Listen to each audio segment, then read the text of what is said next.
All right, welcome, ladies and gentlemen, to this wonderful Mother's Day morning, Sunday. And tonight, we're starting off the day, this Mother's Day, again, happy Mother's Day to all you mothers out there. We're starting today off with the playoffs, the semifinals of our Yukatsu High School Esports League between Hickman A and Battle A. Joe, my name is Ben Brooks, by the way. With me is my co-caster, Joe. And we're very excited to hop into these games today. It's nice to be here on a Sunday morning as a change of pace to our usual Wednesdays and Friday evenings. But we've got full teams here tonight ready to play. It's actually a rematch of a very recent match we've seen not too long ago. We've got all of the names pulled up. And we had a upset, I would say, with Battle High School taking the victory over Hickman's squad. Coach Bren Bruce, coach of the Hickman squad, is not too phased, though. We talked to him earlier and said, this is going to be a quick game. Oh, He's got the confidence to say that we won't even indeed. be here for the full 3 matches. So we're going to see how exactly that shakes up in just a few minutes as we wait for players to get ready.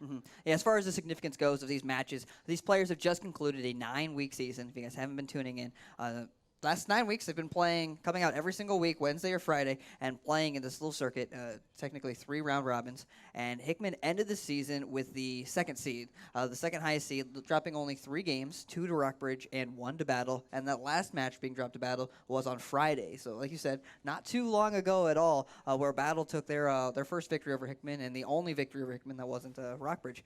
And Battle coming into this is the 3rd seed technically. So very excited to look at both of these teams coming into it because the growth that's come from specifically Battles throughout the entire season has been so much fun for me personally to watch. Just it's kind of my alumni as well, my alum school, so that's always cheering for Partial Battle a little bias bit. right there, Yeah, yes. bias. But at the same time, from school, from a team that didn't even have 10 players. Yes. They had to sub players back and forth on their A and B rosters to what they have now where they have multiple subs. We have subs sitting not too far away from us, basically begging, hey, coach, let me play, or maybe for the other team. Hey, Coach Bruce, maybe sub me in.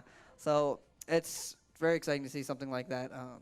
Came forth Yeah, after and 9 to add weeks. to that, just at the beginning of this season, so again, this is the Yukatsu High School Esports League presented by Columbia College, which means we are a live LAN league. There is nothing like this in the nation, period, where teams are practicing in person every single week. And specifically Battle, they come to our facility to practice. Some of them may not have the best connections at home. And since week 1, even preseason, our kids over here have been doing a fantastic job of sticking together, improving on a game that's, kind of new to them. And it is quite a complex game. And at the same time, if you didn't already know, the Yukatsu High School Esports League has a higher minimum GPA standard than your Misha Esports or even your collegiate esports. It's 2.7, not 2.0. And at the same time, we are required, or we make it a requirement to do all physical exercise here. And I remember the first few weeks, and we did our 5-minute circuit, which if you haven't done our 5-minute circuit, we highly encourage you to give it a shot. It is a killer workout only for 5 minutes. And I remember Kobe McCollum, who's actually sitting in the stands today, he's not playing, but he's out here this morning cheering on his teammates. He said, you know what, I'm going to do this every single day. And I guarantee you,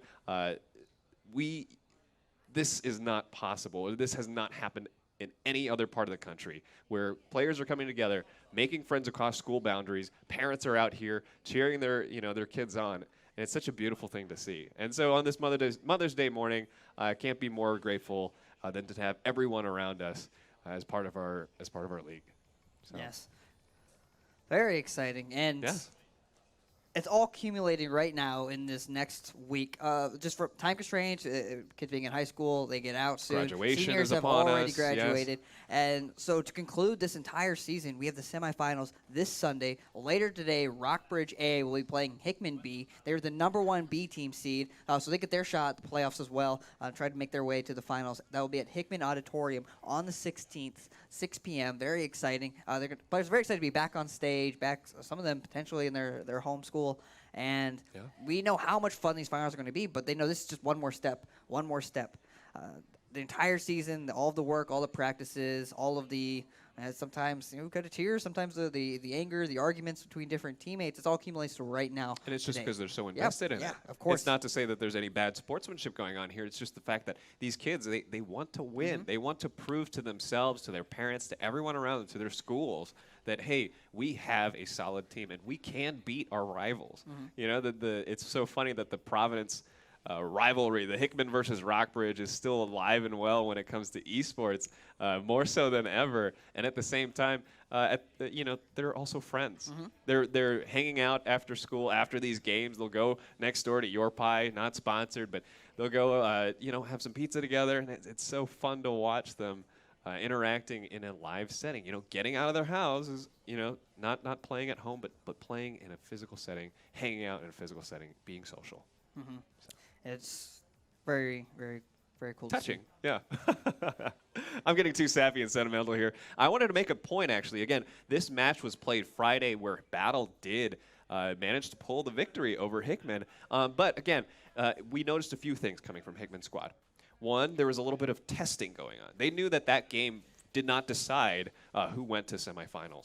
So it was an opportunity to experiment. We saw Matthew Gosubot playing Twitch, who did a fantastic job early game, securing so many kills to the point where he was testing out 2 versus 1 scenarios, flashing. You called out that flash in the topside jungle, but he's definitely tested his limits as the character. We may see a Twitch tonight or on Wednesday night if they happen to make it to finals.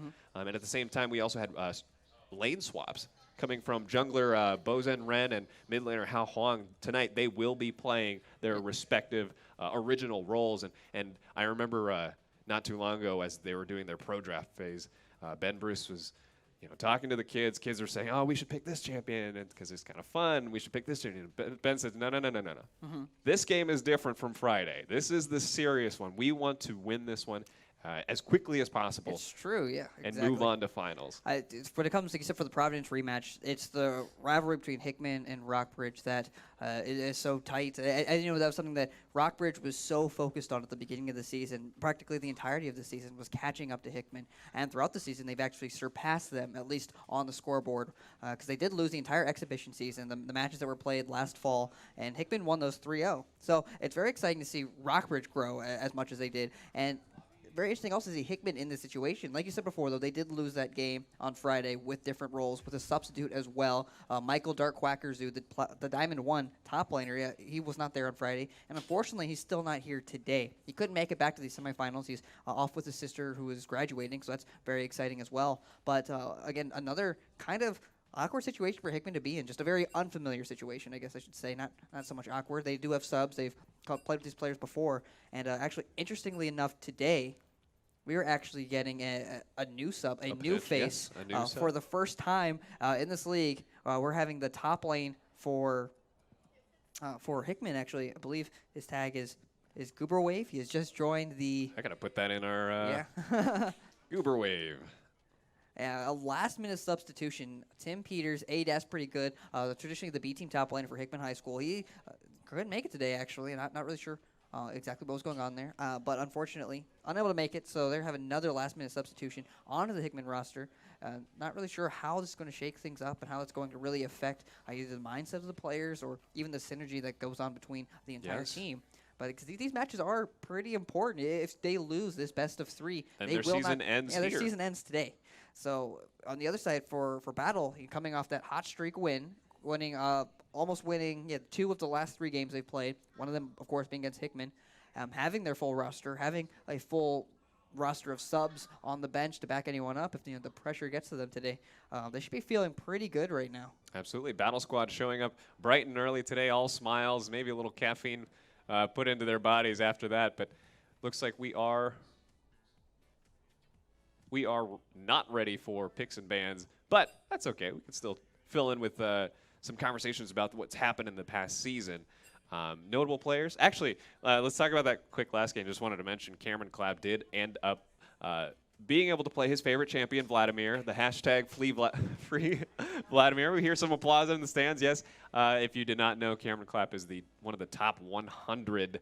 And there are millions of players, by the way, in North America. Top 100 players for this one particular champion. He got to flex his skills on that champion last Friday. I highly doubt this time around Coach Ben Bruce of Hickman is going to allow that to happen again. But all for the sake of fun, it was very nice to watch.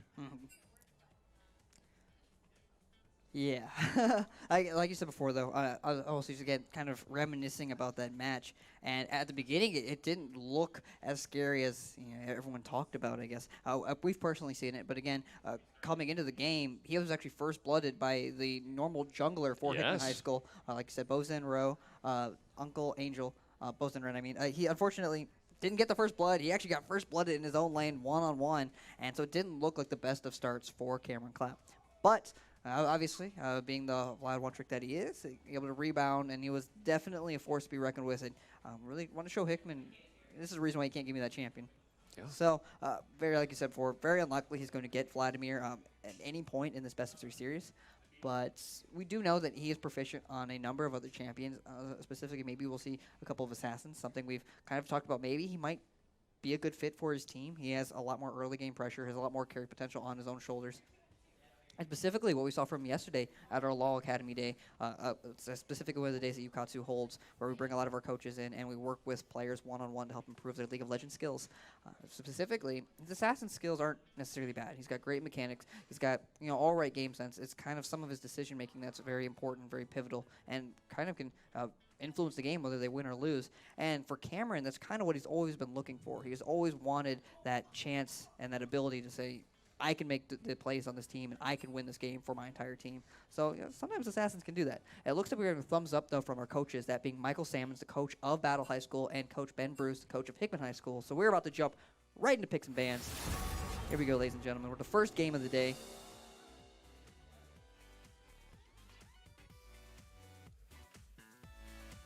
I'm absolutely livid.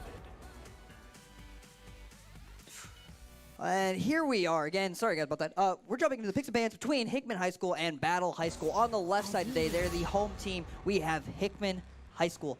They were higher seeded in the standings, so of course they get the home team. They get the first pick on the blue side. On the red side, which is the right side tonight of the lobby, that is the battle team. They are technically the away team. I get it kind of confusing for those in the audience here live because they're seated on the wrong sides. But yes, Battle is the away team. Hickman is the home team. First bans coming away from Hickman against Battle. They're meaning they're picking champions that they don't want Battle to play. The Vladimir and the Riven. Those are two champions that the Clapp brothers specifically, that being Gabriel Clapp at the top lane. Targeting the siblings on the team. Yep, and Cameron Clapp in the mid lane. Two champions they're very proficient on, very comfortable on. They want to take those away, and I think those are excellent bans to start off the day with. And right back at the Hickman squad, Battle decides to ban Janna, Kaisa, and J4, all targeted bans towards the bottom lane and the jungler. Again, these kids have played each other online and offline for about 10 weeks at this point, so they know which champions the other team is most comfortable with, and they're banning that right now. They're not really going for the meta bans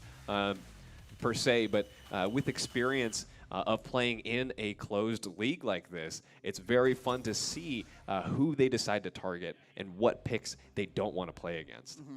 Yeah, that's something interesting enough. I was kind of thinking about that when Battle played them on Friday, throwing out so many of their comfort picks, like the Riven in the top lane, maybe showing that might have been maybe not the best of ideas because of that, Hickman knows they don't have to test that in the first game here. They can just take that away. They already know they don't want to play against it. So it's something that Battle doesn't have in their pockets for this series. In the mid lane, a very interesting pick coming up for Hao Huang. The Karma pick, traditionally kind of a support, can do a lot of damage, very pokey, but really provides a lot of shields and support for his carries. Going in the mid lane, traditionally we've only seen him play Lux, we've seen him play Ahri, and that's about all we've seen from him this entire season. So Karma, very first time Karma for him, first time in this league, specifically in the mid lane, so it's going to be very exciting. I assume they're going to have a very carry-oriented bot lane because of the protection that Karma can provide. I'm going to assume that it's going to all be about GhostedBot, Matthew Perkins in the bot lane. So I wonder what he's going to pick down there, because I think that's what the comp is going to be positioned around. Right, and let's not forget the interesting mid lane pick for Battle High School. Cameron Clapp, a.k.a. Ruling Ocean, decides to go with the Annie pick. The character is actually a little girl carrying a teddy bear, and she summons fire abilities like fireballs and fire spells, and can actually summon that teddy bear to reanimate and deal massive damage. It's a very safe pick, but a very comfortable champion for anyone who has played League of Legends for over a year, I would say, and can do a lot of damage, whether it's stun, whether it's crowd control, whether it's disengage or engage. I'm very curious to see how effective this pick will be, especially paired up with the rest of the team. Rounding out in the bottom lane, we have Charbel picking Vayne, the heavy late game scaling champion, along with Evan going with Soraka. It's his comfortable pick, and we know he's done a very fantastic job throughout the season, staying safe, staying in the back line, and healing up the rest of his squad. And there are actually a couple interesting picks for Hickman's bot side, too. I'm sure you want to talk about. It's a very different look from what we saw Friday. We're seeing a support and a mid lanes whose sole job now is to protect that AD carry for Hickman High School. Twitch being played by Matthew Perkins goes to bot once more. We saw how proficient he was early on. We saw his ability to dish out the damage. And like you said before, he was testing his limits. He was playing frontline, kind of not playing Twitch the way he's honestly supposed to be played, but just trying to deal as much damage in disadvantageous situations as he could. But tonight, he's got two members of his team, that being the Karma and the Lulu, being played by his support, Renee Tellman and Hao Huang. Those are two champions that can deal basically, or I shouldn't say deal, but give Gosubat a tremendous amount of protection. Crazy shields, crazy buffs, and it's all to keep Twitch alive. So in these team fights, I don't think we're going to see as much of Gosubat going off on his own, going lone wolf, going rogue, and he's going to be much more focused around his team, because together as a group, Hickman's squad is going to be very, very difficult to deal with. Now, one of the things I'm very excited to see if they can pull it off for Battle High School would be the Wombo combo that is a Zach, played by Anusa El Wali, jumping in, using the Flubber-like character, and using his ultimate, which pretty much he squishes to the ground, collects everyone up, and pulls them in any direction that he pleases, and groups them all together, leaving that as a perfect opportunity for two things. One, the Shen taunt up in the top lane, played by Gabriel Clapp. Shen is a ninja tank character that can taunt every single one of those champions that he darts across. And at the same time, Cameron Clapp, again, using his Tibbers ability, that is summoning the giant teddy bear creature, fire teddy bear, I should say, dealing massive amounts of damage. If they can pull that combo off, I think huge things are going to swing in favor for Battle High School. We'll see what happens, though, in terms of positioning.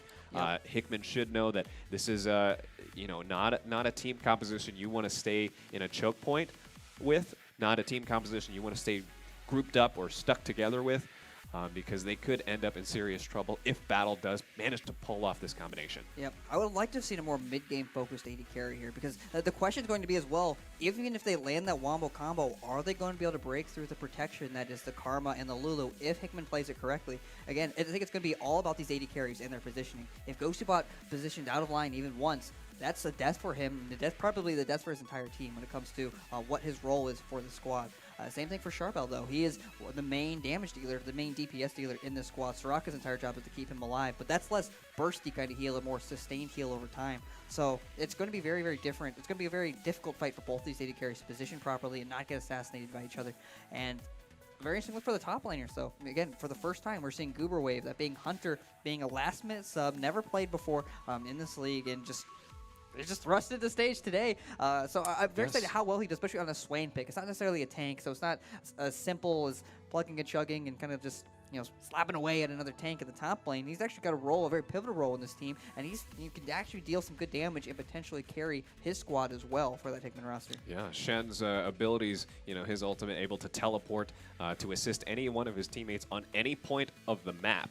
So he could be all the way in the top side and teleport all the way to the bottom side to come aid his teammates, but recognizing when to use that Hunter Goober Wave, we'll see what kind of experience he has on this. I'm sorry, Gabriel. What kind of experience he has with this Shen pick to recognize to help out Battle in the team fights. Exactly, but the 3-minute delay has just ended, so that's probably the most exciting part. We're about to jump into the first game of the day. Match is starting. Game 1. Again, this is a best-of-3 match in our semifinals. We are in post-regular season here. I almost said tonight, this morning at Yukatsu HQ. Hickman versus Rockbridge.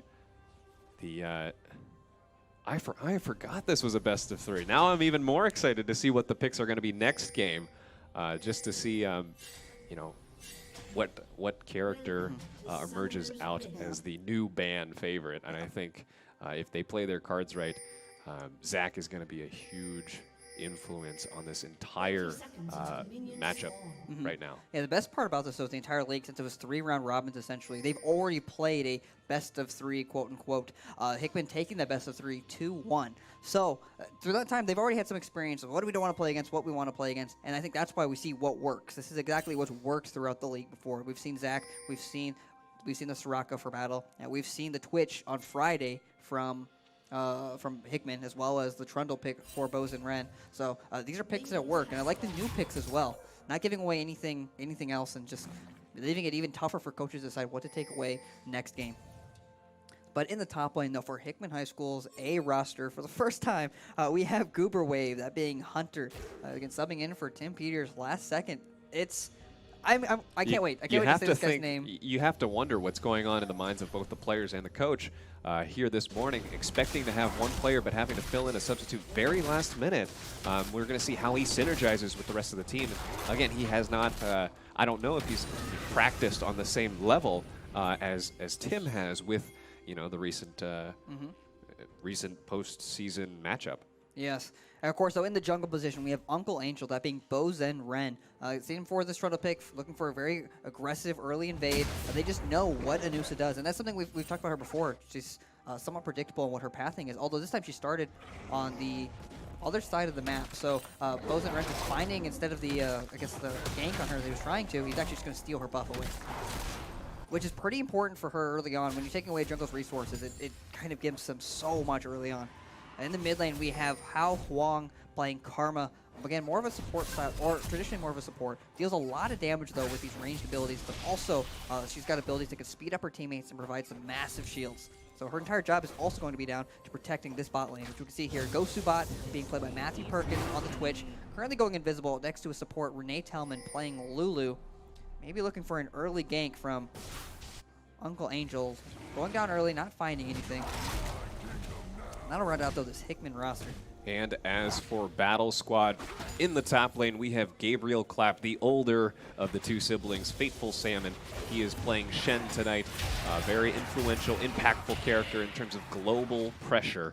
And then, of course, in the jungle position, we have Anusa El Walid, a.k.a. Scrumpy, playing one of her favorite champions, Zach, the flubber-like dude experiment, really, in the game. Able to jump onto characters from very far away.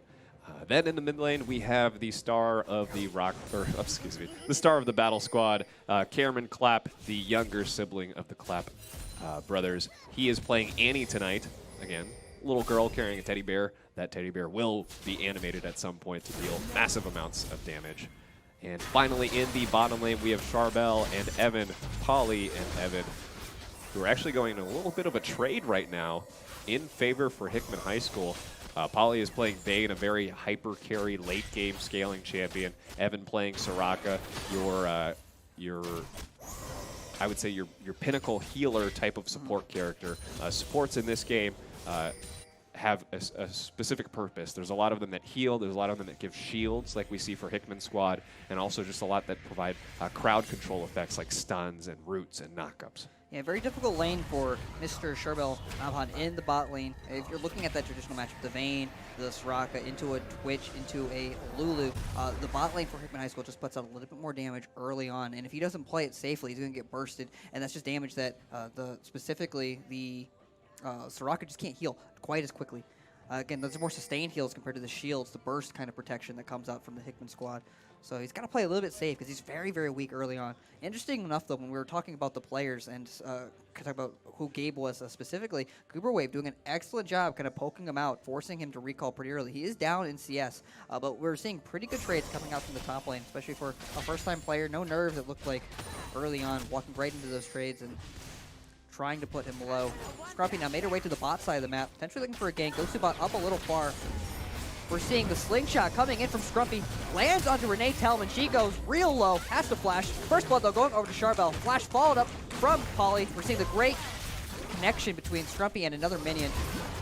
Goes to bot, also burns his flash. Scrumpy picks up the kill, and that's a 2-0 start for Battle. And just like that, Battle High School recognizing the playstyle they'd have to have early in the game against Charbel and Evan, playing very late game scaling champions, very safe champions, and sitting back in their turret, allowing someone like Scrumpy to jump over that wall and get that successful gank. Beautiful 2 kills, getting first blood, and the second kill going to Anusa. Yeah, but that's very big. Very big play for Battle High School. Yeah, like I said before, there comes the bear coming out from Ruling Ocean, flashing, not going to get enough damage though.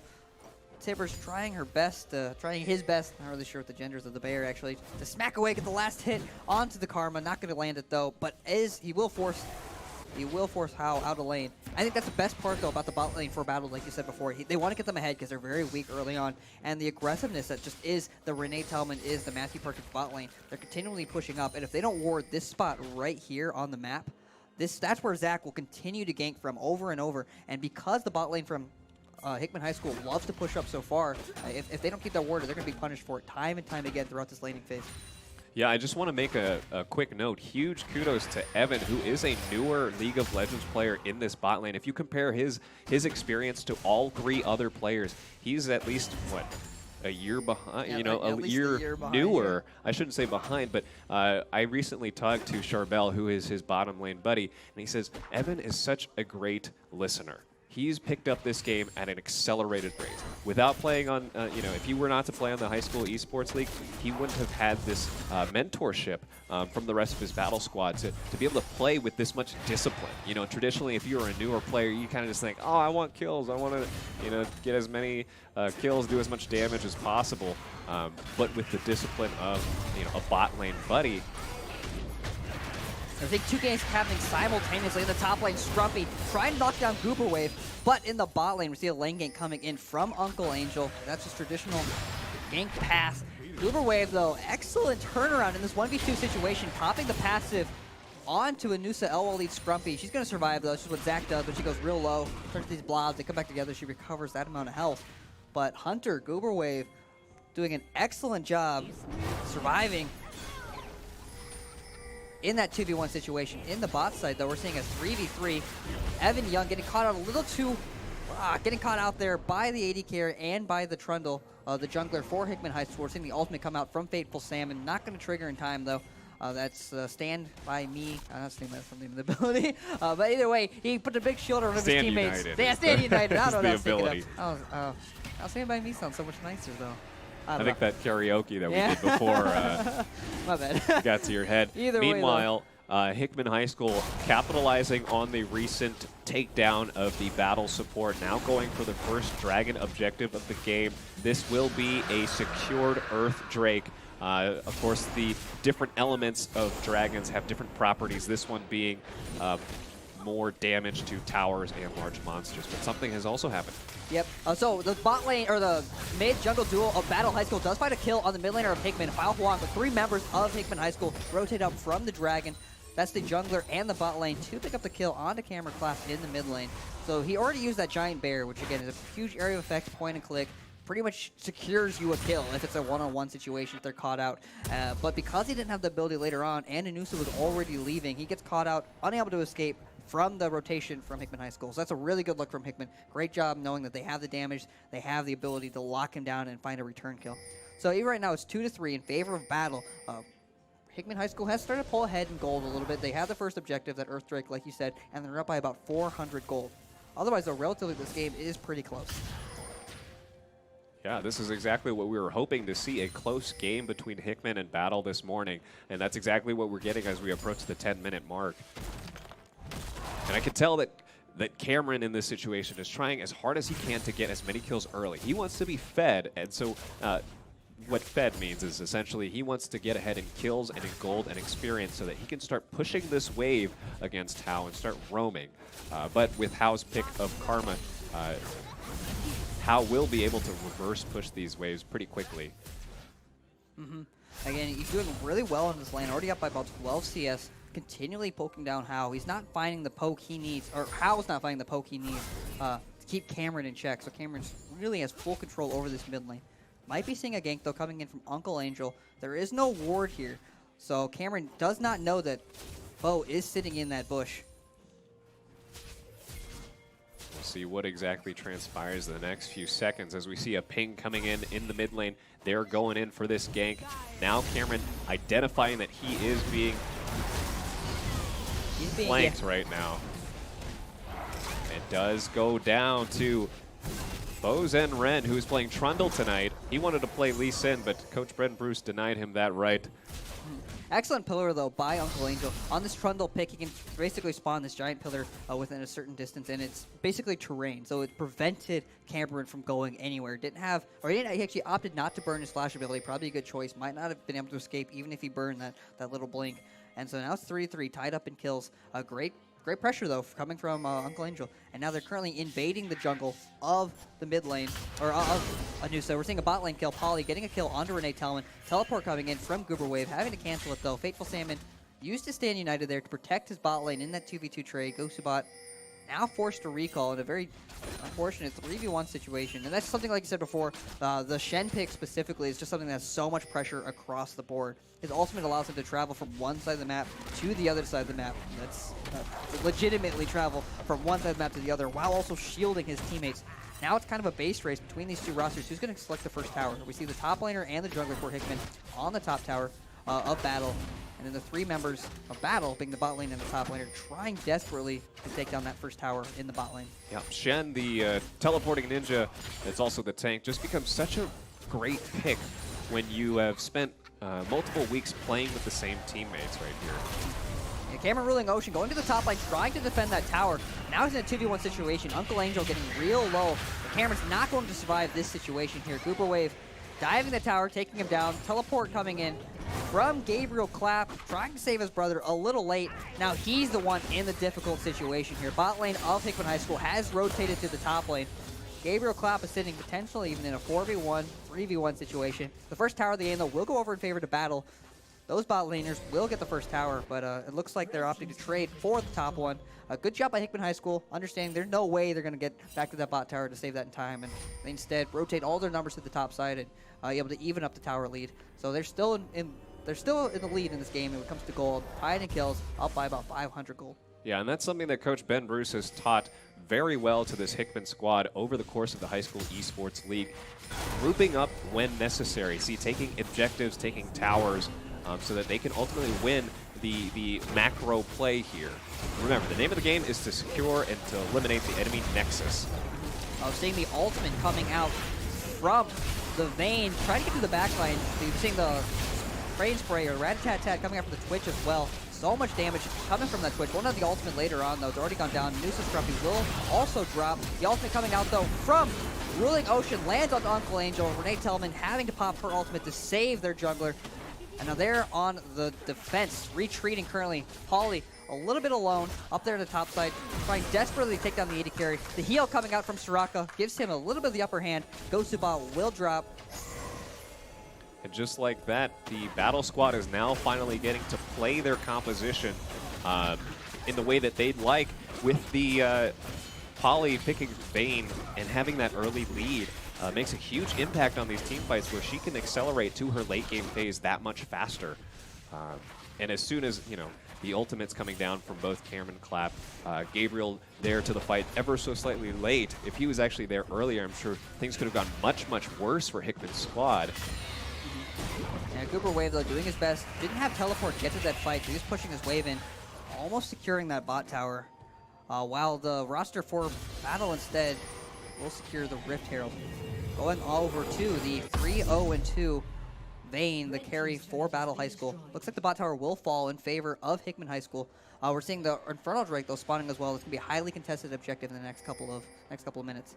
But I'd like to see this play from this Vayne. That's something I kind of worried about early on. Sharpel specifically has kind of played further back, honestly, in a lot of his team fights, not necessarily being as aggressive as maybe you need to be on a Vayne. It's especially a mindset sometimes when you got to play a carry champion like that that's just so mechanically intensive and such short range. You kind of have to be at the forefront of everything while still being safe. But good job by him being in the front line, taking down those carries, having that confidence, and because of it, he's gotten a pretty decent lead now in this game. Yeah, we could tell in the last team fight, Charbel was not afraid to pursue three of the Hickman squad as they were running away with very little help. Even though he had not that much health either because he trusted in Evan's ultimate ability. Yeah, Twitch, the person they need to get on Gosubot, popping his invisibility. He's on the defensive right now, on the retreat, trying to skedaddle out of there now that 5 members of Battle have made their way down to this Inferno Drake. It was Hickman High School that originally had the vision control. Now it's Battle, though, that has full control of this objective. It doesn't look like it's going to steal today. And just like that, Battle High School secures their first Drake of the match. This one arguably more important than the Earth Drake. The Infernal provides permanent attack and ability damage buffs to all members of the team. Yeah, Riptail being spawned in the mid lane. Huge team fight breaking out, though. Twitch kind of a little far in the front, trying to stay in the back line to get as much damage as you can. Fortunately, Goober Wave in the back with the Swain ultimate, not able to pop it on all the enemies. Paulie going real low on that Vayne pick. Goober Wave will drop. Fateful Salmon also low. Great job by Battle. You see them right now how low they are. They did an excellent job managing their HP. Still on the chase, so Paulie in the front line. Evan Young with the excellent heals, keeping his carries alive. MVP of that fight completely right out there. of mana after that team fight, but he did his job. Not a single member on Battle High School is dead. They've got a sliver of health, but he has been spamming his abilities, keeping them alive with every single heal, and that ultimately kept Battle into that fight. You know, a lot of burst damage coming out, but not able to actually kill or eliminate it. And you really got to think of like an MMO specifically. They did a great job juggling the aggro of Hickman High School, walking back and forth, no one going down, which is an excellent look because as they get their cooldowns back up, even though they're low, they can walk back into that fight.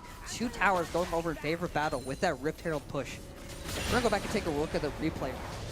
That was such a fun team fight to watch, actually. We're seeing the engage actually by Noosa Scrumpy going right onto Goober Wave. He gets real low, pops his ultimate. Not able to deal any initial damage, though. He's not close enough to pop it onto any enemies of Battle. And they're just doing a great job bouncing back and forth. Basically, all of Hickman High School was funneled into that little choke, and they were just dishing out the damage and fighting who was in front. And Noosa Scrumpy jumps back onto them, though, when her cooldowns come back up. And here's we see Evan right there, the Soraka. The entire right there, fight, running around, the entire fight, healing her staying teammates, keeping them alive. exactly where he needed to be in the backline because he's playing a squishy champion right now. But he's throwing down his silences. He's throwing down the heals where he sees fit. He sees someone like Charbel getting low, runs right to him, heals him up, tops him up, says, "I got you. Keep going, keep going." And I'm sure Charbel is telling me, you know, I trust you at this point because we've played so many matches in this season. It's fantastic to see the synergy that's coming out of this team in the final, I should say in the first match of the postseason. Yeah, and a little ambulance character right there. It's really, really fun to watch. Great job, though, by Evan keeping his teammates alive. I hope his teammates recognize that. You know, supports save lives. Support save lives. And Evan is certainly doing that tonight, or this morning, on Mother's Day here at Yukatsu headquarters. Yeah, because of that team fight, though, now Charbel is certainly at a 5-0-3 on that Vayne. Very, very strong. About to complete his second item. Again, this is a character that scales well late game, meaning the longer the game goes, it's interesting when he gets better items. He's just stronger and he has more items. But because he's so far ahead early on. Holy moly, Cameron Clapp finally using his Tibbers abilities to pop the enemy AD carry. That would be Matthew Gosubot Perkins. Yeah, you The just saw fight how continues fast that on. was.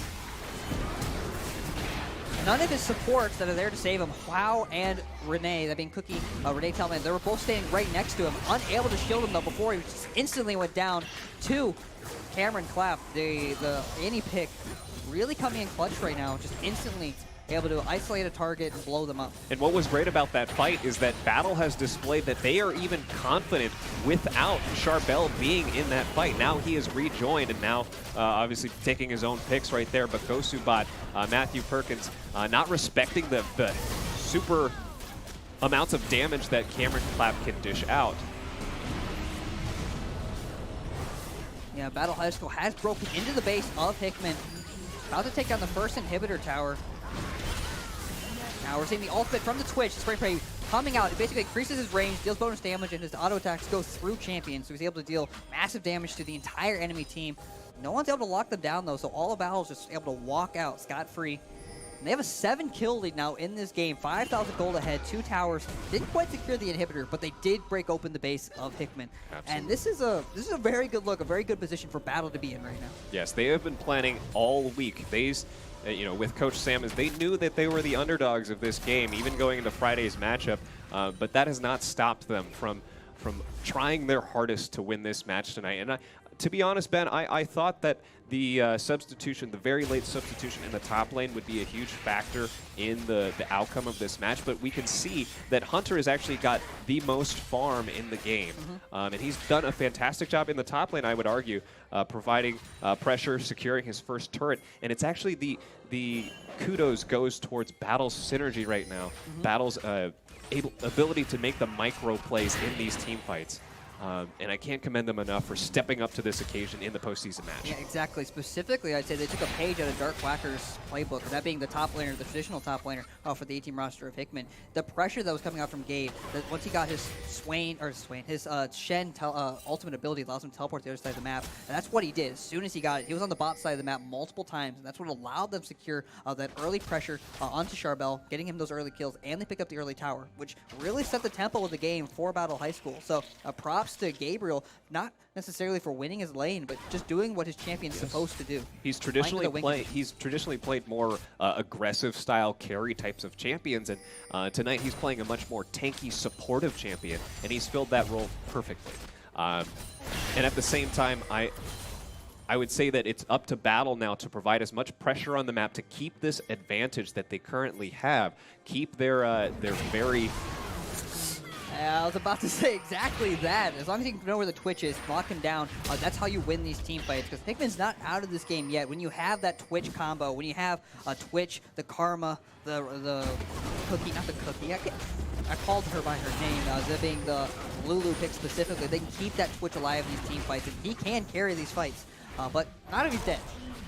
And just like that, Battle High School has secured their second Drake of the game, identifying that a majority of Hickman's squad is hovering around the top side with Cameron Clapp, who may actually be running into a little bit of trouble right now. Oh, but there comes his brother to save him, to stand united, giving him enough shield to stay alive. Ruling Ocean on the retreat, but Hao Huan picking up his first kill of the game, sniping him down.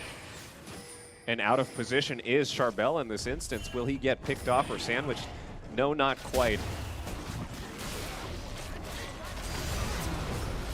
Oh, Gosubot. Almost in a sticky situation there, though. Charbel will pick up the kill onto Uncle Angel. And they're heading straight for the inhibitor. They know Hickman High School is stuck kind of in their jungle. They have the advantage, the wave advantage, so they're able to make it to this inhibitor and potentially knock it down before Hickman's even able to respond. Gosubot currently invisible, trying to get onto Charbel. Not going to take the fight, though, with the top laner of Hit Battle standing right there. Teleport being channeled by Ruling Ocean. He's coming in hot. All right, it's 5v5. The inhibitor has already dropped. Ruling Ocean is back. Uber Wave getting real low. Pauly almost diving to catch him. He has to flash out instead. And that does become a double kill for Cameron Clapp, who is now starting to ramp up as Annie, able to blow up multiple members of the team. In this case, picking the right champions to blow up. This would be Twitch and Lulu. That would be Matthew Perkins and Renee Tellman. And now the onslaught continues for Battle High School. They have not backed in quite a bit, but they continue to push down the bottom lane second-tier turret.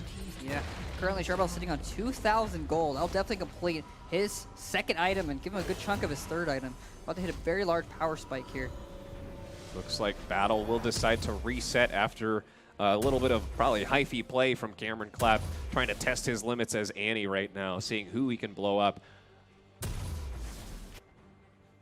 And it's like, it's very unfortunate for Gosubot. Again, hope the pressure doesn't get to his shoulders, as he is specifically one of the team leaders of their roster. But specifically, he's one that's traditionally kind of been the shot caller from what we've heard before. And on this pick that is Twitch, it's really on his shoulders to carry this team. Just like damage-wise perspective, it's just his role. And Cameron's doing a great job isolating him, locking him down, and not giving him a chance to deal the damage that he needs to. And I remember Cameron asking us earlier this morning, Banjo, what's an assassin I can play? You know, if you think of assassins, you're not thinking someone like Annie. You're thinking someone more like a Zed, a Talon, what was the other pick? A LeBlanc that can pop in, you know, eliminate an 80 carry and pop out. Annie, in this case, is probably one of the more underrated quote-unquote assassins with her combination of, you know, ultimate QW abilities. And he's playing that very well tonight. Or this morning. Yeah, it's very I should say it's not even early. That's just it. It's not even early. But at the very least, though. Battle High School now chipping away at this Baron objective, but all of Hickman High School is here, or at least nearby, to potentially fight this. Unfortunately, though, there are a large wave of minions, though, pushing down into the base. Cameron Clapp does get caught out. Will get popped by Hunter Goober Wave. The Baron objective will go down for battle, and now this fight's breaking out. We're seeing Charbel's kind of stuck in the pit of battle, or of the Baron pit. He's going to go down to Hunter Goober Wave. But unfortunately, the biggest issue right now, though, is all the minions pushing into the base of Hickman High School. Hickman does have the advantage, taking out both carries and the top laners of Battle High School. But can they respond to their base in time? Not going to lose in the hitter tower yet. Hunter Goober Wave does respond in time. All in all, a good play for Battle High School, able to secure the Baron objectives. They now have empowered minions across the map, at least the ones that they run next to. We'll see if anything can come out of that 3 kills from Hickman's side. And I think we will have a pause coming up in just a few moments as we sort some technical issues out.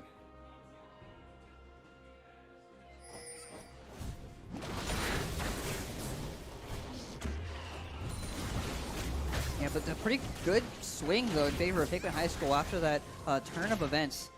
We're seeing... Now down by only about 4,000 or 5,000 gold. Blue team's turret has been destroyed. Yeah, good turn at the Baron. The Baron will be picked up by Battle, but those return kills, though, kind of prevent Battle from pushing too hard. Not all their members will have the Baron objective. Only 2 of them will have it left. And when you have the Baron buff, it allows you to push down waves a little bit quicker, allowing you to end the game even quicker. Right now, though, we see 3 members of Battle currently grouped in the bot lane, trying to push that wave in. We will see a pause right now. And this pause will go on for a few minutes as we sort some technical issues. Stick around for the conclusion of this very exciting match between Hickman and Battle High School.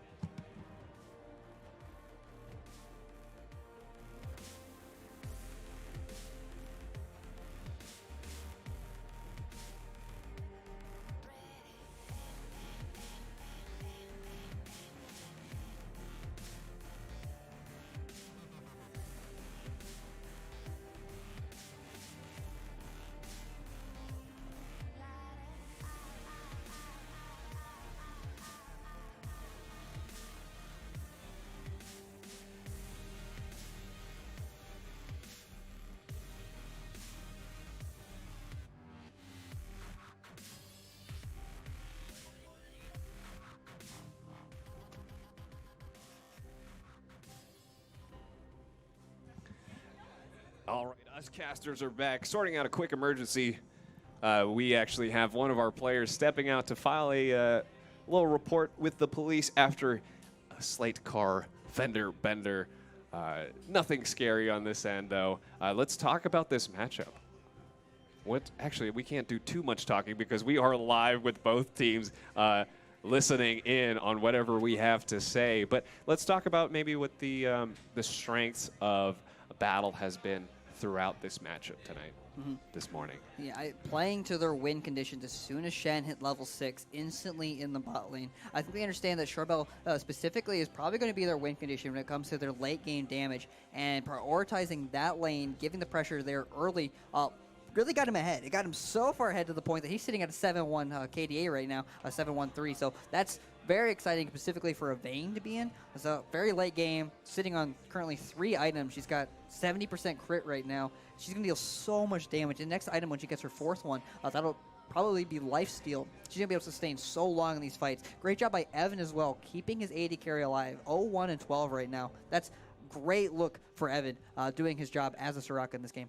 Yeah, I want to add that taking a look at this Battle roster, there isn't necessarily one breakout star. It's just been immaculate play from all single lanes, including the jungle. That would be Anusa El Walid, able to find that first gank that was so critical in getting both Charbel and Evan going in the bottom lane. You know, they were pressed up, playing a very passive play style because they had to, because of the champions that they selected, taking advantage, knowing, again, after the course of 10 weeks playing against Hickman, playing against Rockbridge and Jefferson City, they know the play styles of these other kids. identifying that Gosubot and Cookie are going to be more aggressive in their games. Yeah, it's a great job again.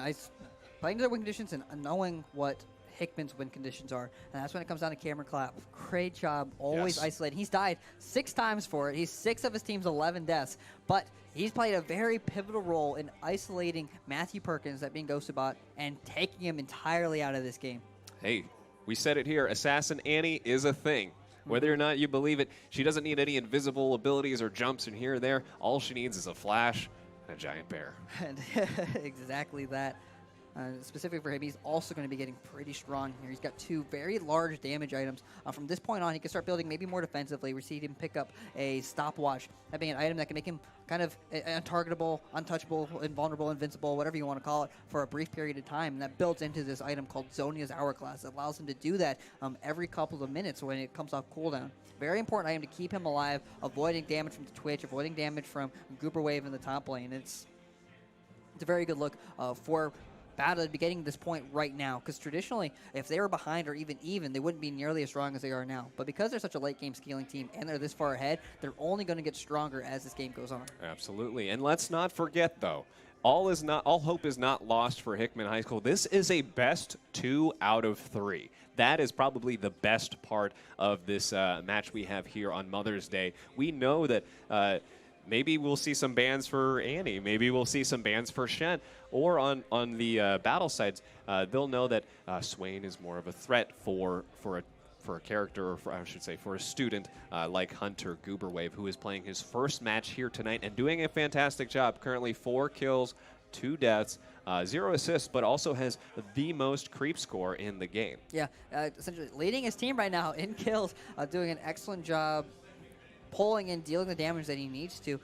Very solid in lane, like you said before. And it's really going to be his job right now to kind of cover up for the damage that the How will not be dealing, that Gosubot's not be able to deal when he's having to avoid that Annie, because Swain does deal a significant amount of damage. If he can get onto the back line of Battle and just sustain up, that's something that Swain is very good at, just dealing passive damage, forcing Battle to focus on him, or to at least get away from him. That's going to put Gosubot in a great position to come around maybe with a flank and win some of these team fights. Yes, and one of the things I know that Coach Ben Bruce does such a great job in is getting his team back into it. Again, best of 3 matchup, even if they were to lose potentially a game 1 with 2 more games to go, he's probably feeling a lot more calm and collected than he normally would, say, if this was a regular season match where it's only a weekly best of 1. So we'll see what exactly transpires in the next few moments as we continue our Yukatsu High School Esports League presented by Columbia College. We also have our other sponsors, Armstrong Teesdale, Veterans United, and Hawthorne Bank. We could not do this without you. And, of course, the support of Columbia Public Schools and Jefferson City Public Schools. Yeah. And, again, we can't talk too much about the strategies that are going on in Game 1 because we don't want the students to hear us strategizing for them, being the backseat coaches that we typically are. I know you and I would have had lots of fun this season being a coach, but of course, as the owners of Yukatsu, the commissioners of the league, we were not able to take that position. But what do you make of what's happened so far in general for this esports league? How do you feel about it? Yeah, I think for the most part, a lot of the players have said it very well when we've heard some of the interviews, that it's a really good start for what we have here. And obviously, you and I have a very grand vision of what this is going to be someday, and I'm very excited for it to come into fruition in the couple of months that we took to plan. So it's very exciting to see these kids, these parents to be on board with it, to have so much fun with it, and also excited for a lot of these students who are thinking about the future, who are thinking about next year already. The season technically isn't even over yet, and they're thinking about, who's going to be our shot caller, who's going to be our mid laner for next year, who are we going to sub in, who's going to be our coach, what's going to happen, and it's very excited that they're already planning for next year's season. Yeah, absolutely. And one of my favorite things is moments like not too long ago before the stream started, we had karaoke here. Before that, we had we had a very beautiful rendition of Total Eclipse of the Heart. And now he's probably eclipsing the other players in CS right now. But anyway, we see so many beautiful moments coming out of the Yukatsu High School Esports League that are even unrelated to the game itself. And with that, I'm super grateful to be able to build something like this. You said it was a great start. I think it's a fantastic start. And I think as a two-person team with very dedicated volunteers, we've created something, even if this is not the future of high school esports, I truly think that this moment in time is something that we can't ever forget or take away from us, from the students, from the parents, from the staff, from the teachers, from the sponsors that have all been a part of this league. Mm-hmm.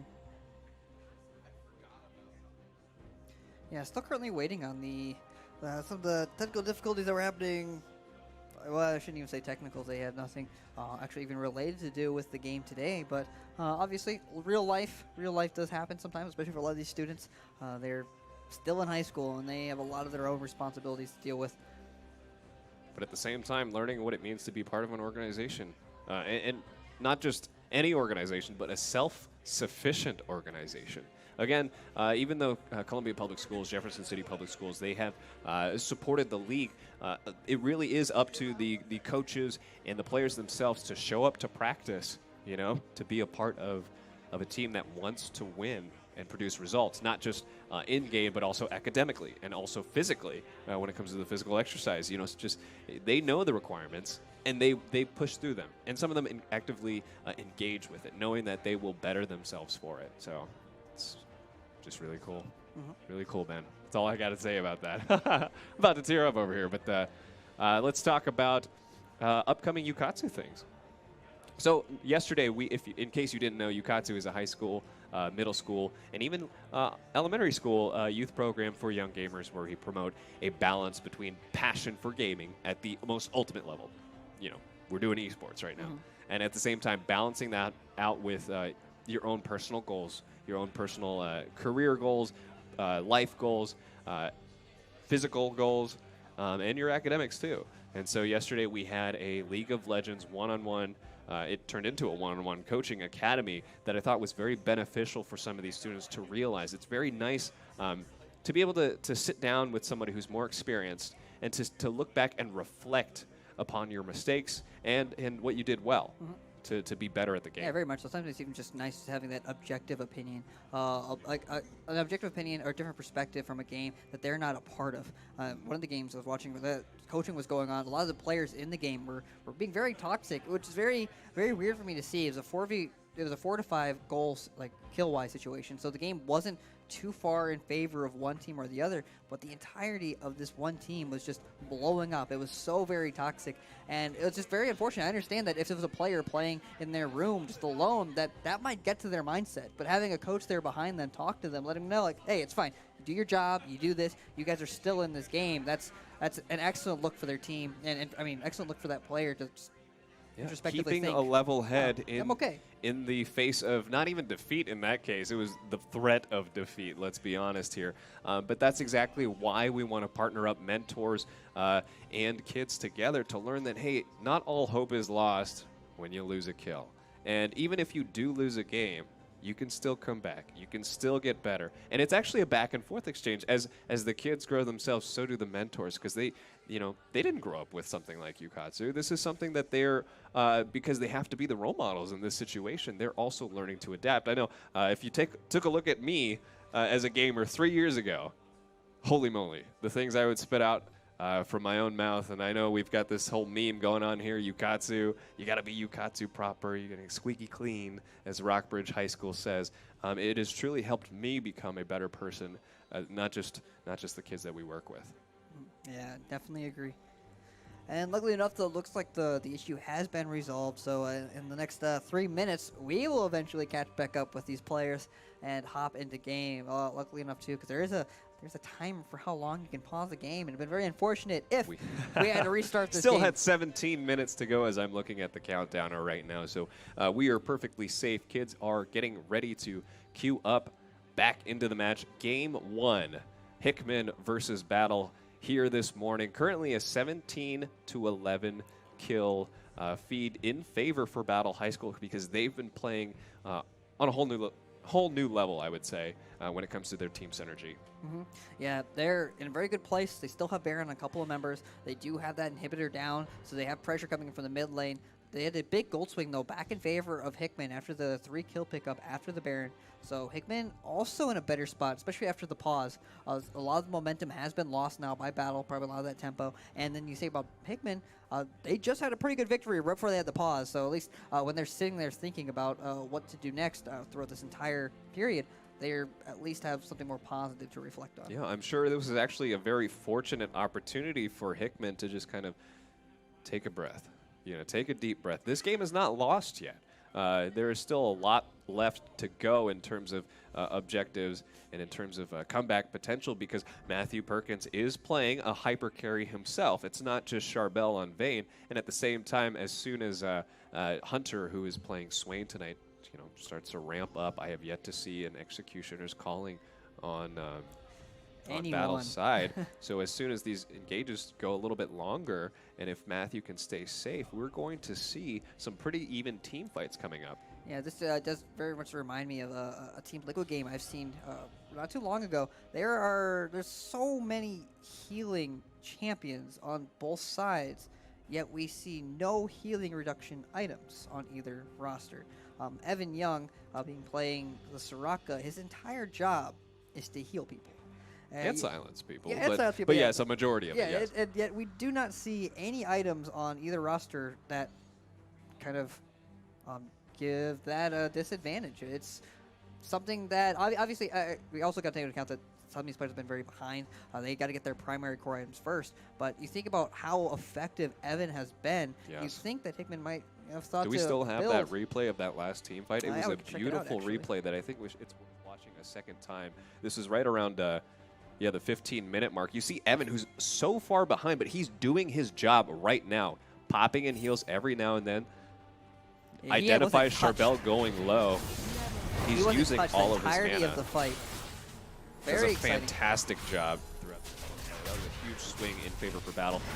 But we are back in the action. And on the other side, though, the AD carry for Battle gets popped at the beginning of this fight. Stand United coming out onto Cameron ruling Ocean. Battle is in a swift retreat. Ghostbot getting all the kills he needs. Double kill going in favor of Goober Wave. 6-2-0 for the substitutes. Huge swing in favor of Hickman High School. Again, and just like that, I would argue that this game is pretty even right now. Despite the 14-17 and the gold lead in favor for Battle, if they play another team fight like that, finding the pick on Charbel, this could easily go in favor for Hickman. That's exactly what it was. A little bit of the overconfidence coming up from Charbel in a 5v5 team fight. That's maybe not what they want. A lot of the skirmishes they've had has been Battle just going in, finding a pick here or there, and then it just kind of looping around. Unfortunately, Faithful Salmon, that being Gabriel Clapp, getting a little bit overzealous there, trying to 1v1 Ghostbot. Two members of Hickman will respond, forcing the flash out of Gabriel Clapp. And they're going to pick up their second drink of the game, that being another Earth drink. And I would say one of the easiest things for newer or, let's say, unchallenger level players to do is when they have a lead, it's the discipline to continue to be aggressive, but at the same time not be careless in their engages. Yeah, we did just see a teleport coming out from Cameron Clapp. They're trying to find a collapse onto this Hickman roster. They know they haven't recalled yet. Here goes Paulie. He takes down Ghostbot, Matthew Perkins going down, as well as Goober Wave. Hickman, or Battle High School, is still on the offensive, even after that defeat in that team fight. We're seeing Uncle Angel doing his best to defend his mid laner, chasing Paulie off. He's going to stay alive, though. Evan healing him back up. The inhibitor has respawned for Hickman High School. Looks like it's just going to drop right again, though. Great look for Battle High School. Not being phased by the lost team fight only moments ago. Teleporting right in again with return kills, knowing that Hickman hadn't recalled yet, hadn't rebought some of their items, or spent that gold that they just gained. And they're going to pick up another inhibitor tower, potentially the bot inhibitor as well. And you can tell definitely over the course of this Yukatsu High School Esports League, one minor misstep doesn't phase the team anymore. They don't shut down their communications, which is a tendency that you normally see with solo queue mindsets. Is as soon as something goes wrong, it's your fault. As soon as something goes wrong, I'm going to stop talking to you. I guarantee you they are continuing these communications, even despite that last team fight, bouncing it back. Beautiful teleport coming in for Cameron Clapp, trying to blow up as many characters as he can as that little Annie champion. Yeah, unfortunate Battle, though, might be making the same mistake. Only one member recalled after that one team fight. Charbel's currently sitting on almost 2,000 gold. School just farming away. With no objectives to take, though, hopefully they won't engage too hard. We see rotations in backs, starting with Evan right now. And I'm assuming Polly will also back as Cameron fills in the mid lane. Yep. If they play this correctly, resetting both the mid inhibitor and getting the bottom inhibitor for Battle High School, they have so much pressure now in the mid and bot lane. Their minions will push the waves on their own. So this entire battle team can just group in the top wave if they want to potentially close out this game. Yeah, or do exactly what they're doing right now, which is put Gabriel up in the top lane using his ultimate as a threat to just continue to put pressure on top while allowing even a little more pressure in the mid lane, like accelerating those super minions. All of battle now rotating towards the top lane, applying pressure to the one final lane that still has 2 turrets remaining. And a pause does come out. All right, we have heard that the issue has already been resolved, so we will bounce right back in not too long from now. But a very interesting sequence of events in this short break that we had between the first pause and the second pause, going back and forth here. Both AD carries at this point, their character, their playstyle is very unafraid to be assertive. And that's very exciting to see in this league. Yeah, Matthew Perkins on this Twitch pick again. Like we said before, we saw it earlier in the bot lane when Hickman was bouncing back. He has the damage necessary to really knock out some of these team fights. Had kind of an interesting build. The Yom was kind of slowing down his potential damage spikes later on, not opting to just rush right into the crit build, into the crit attack speed build. And so that was kind of an interesting look. I thought about that early on, and it might be impacting him right now. He might just not have the damage necessary to shred through Fateful Salmon, through Scrumpy, that being a Nusa and Gabe, who are very, very tanky right now. Also wanted to mention just the little things in League. You see that Battle High School applying vision denial in the topside jungle right now, putting wards early into the entrances, doing their job to protect themselves. I love that they're now picking up on these little nuances in the game, because vision ultimately does grant you that advantage. And this is the final stand for Hickman. Right now, no immediate waves pushing into their base, so all 5 of them can defend this top tower. While on the other side, Battle doing their best to chip away at it. Luckily enough, their AD carry, or looking for Hickman, the AD carry, that is Vayne, does have a lot of short range, or really, really short range specifically. So she has to walk up at least within ability range to deal damage to their tower. You can see Hunter, who is playing Swain, also aka Gooberwave, trying to find the pick, trying to find that rake in for Charbel, and if he lands it, this could spell huge trouble. But we do see an engage coming in. Did just take out Matthew Perkins, that being Ghostbot, the main carry for Hickman High School. And this team fight's probably over with that look right there. Just great job by Cameron. Again, understand their win conditions. Isolating Matthew this entire game, taking him out. He's died 8 times. And I gotta say, probably at least 6 of those are just to Cameron alone. Great taunt coming out as most of Hickman's members are going. All of Hickman's members do go down, and that is it, ladies and gentlemen. First game going towards Battle High School.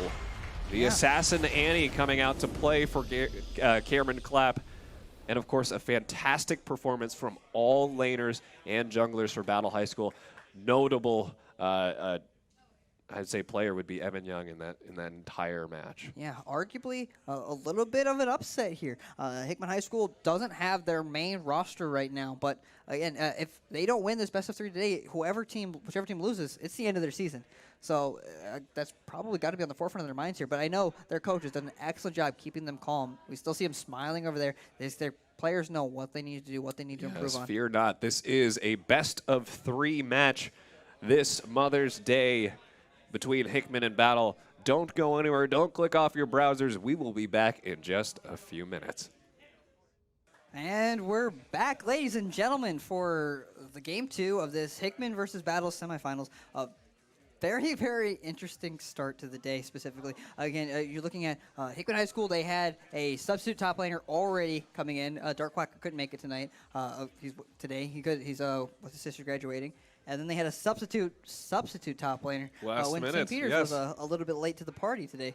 So, but Tim Peters will be playing in the second game tonight. So that's a very good look right now. So But coming into this, though, how do you think Hickman's going to bounce back?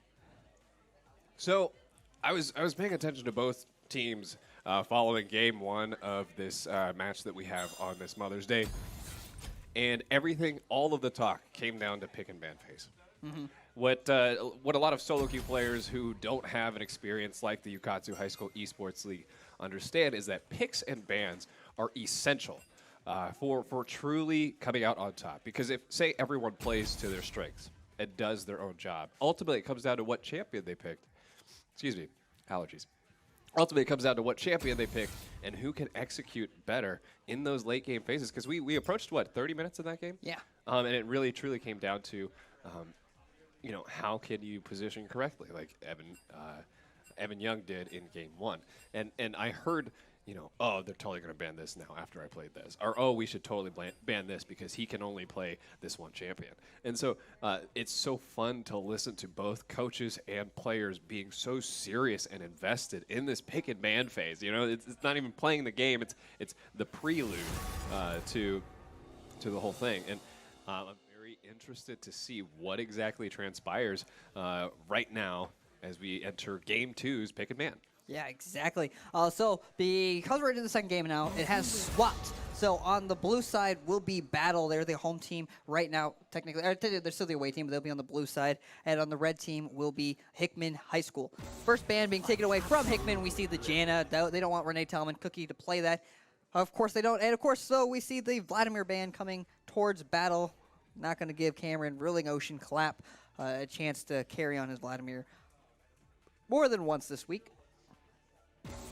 You would lock the game avoid. Very Similarly. similar bans coming out this time around as game one. Just like in game one, we saw that Vladimir ban. We saw the Respect Kaisa and Jana ban against Matthew Perkins or Renee Tellman. You have to wonder if the bans are going to be too different. We look at what Hickman brought to the table last game, that being the Twitch composition.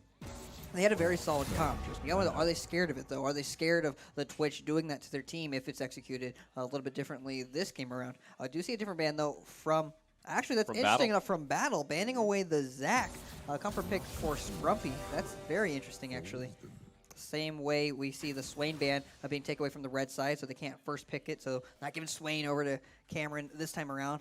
Fateful Salmon electing to go for the Aurelia pick, not the Shen this game around. Much more of a carry type of champion, which is, we'll see if he can step up to deal a lot of damage this game. I really like the Shen pick that they had last game, able to teleport to any one of his allies. And he quite honestly, in a lot of those situations, bailed players like Charbel, who went, maybe a little too aggressive at some points, but with the reinforcement of that Shen pick and the reinforcement of that Soraka pick by Evan Young, he was able to stay in those fights.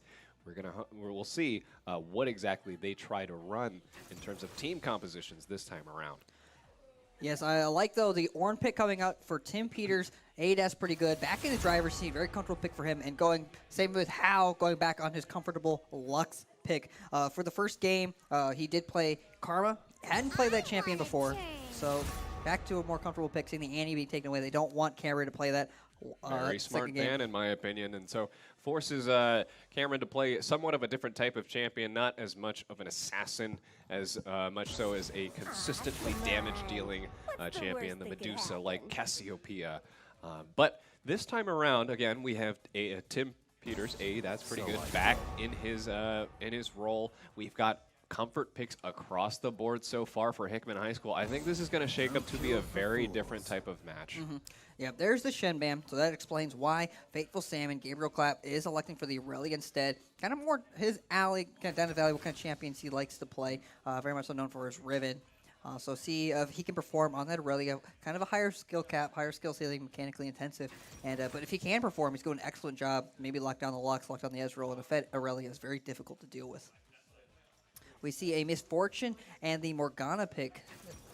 Maybe, yeah, for Battle High School. We did see this previously on Friday, the Misfortune coming out for Pauly, that being Charbel. And honestly, I was a little kind of disappointed with the performance. Not to say he didn't play the champion well, I guess, or not to say that the champion was a bad pick, nor to say some of the ultimates, I believe, were a little bit mistimed. This time around, though, they have a lot more abilities to lock people down. I'd like to see Charbel, similarly as it goes about last game, hold on to your ultimate. Wait till there's a great opportune time to use it, and that's how you utilize your champion to the greatest potential. And if he is able to get a great Misfortune ult, Winter locked down by the Sejuani ult from Anusa, maybe the Cassiopeia ult from Cameron Clapp, or even a Morgana stun, that's a free kill. So if he's able to hold on to it, I think I'll like this Misfortune pick a little bit more. Yeah, and maybe after that first game, they all have that synergy. They're all on point to say that, hey, we can combine our ultimates together to truly make an impact in these team fights. And I think with a little bit of practice, and I think they leveled up. I don't know. I don't know about you, Ben. That's what I was about to say. They leveled up in their mindset. They always had that skill this entire time, as I'm looking Charbel dead in the eyes right now. But I truly believe Battle High School stepped up to rise up to today's matchup.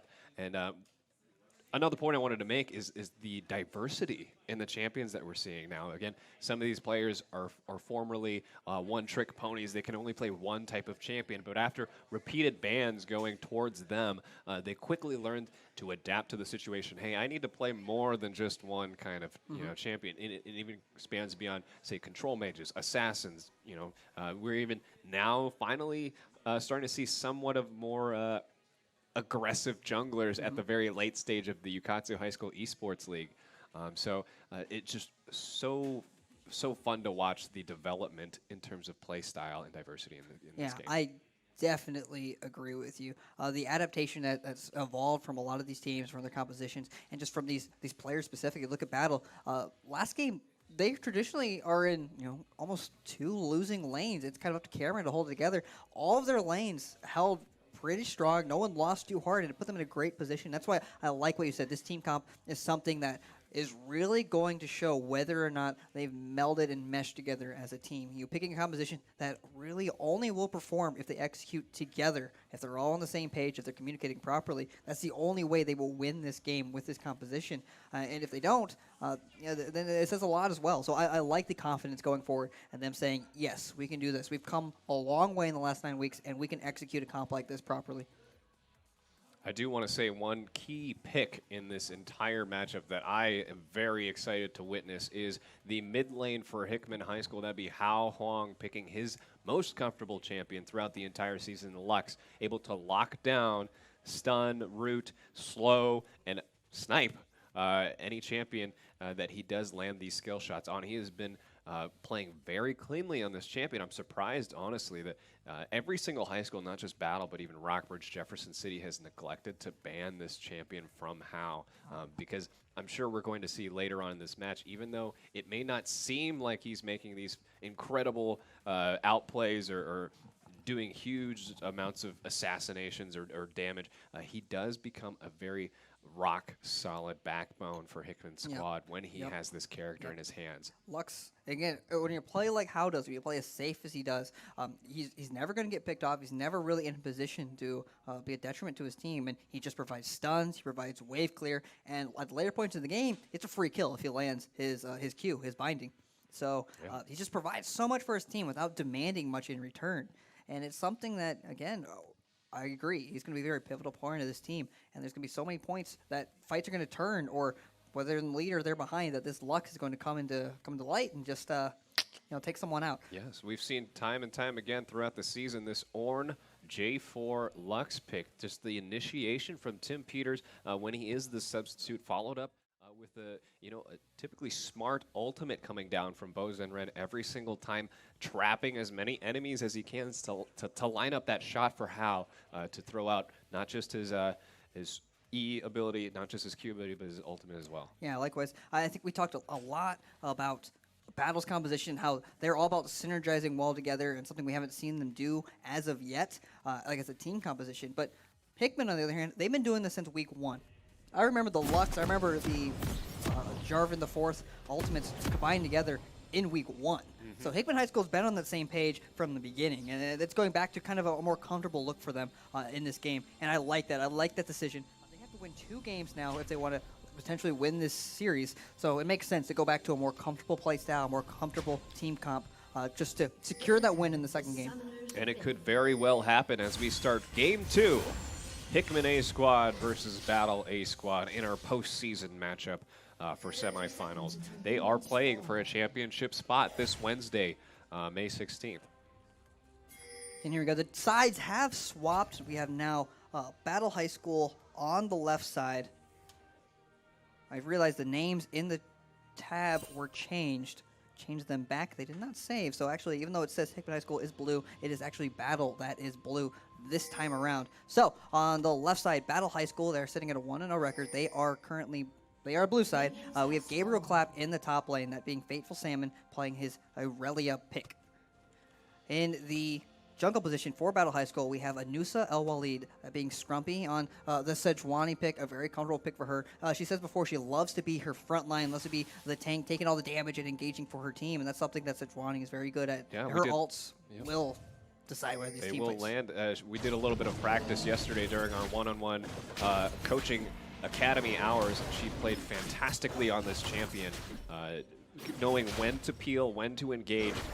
So we're most likely going to see that same sort of confidence coming out in this matchup.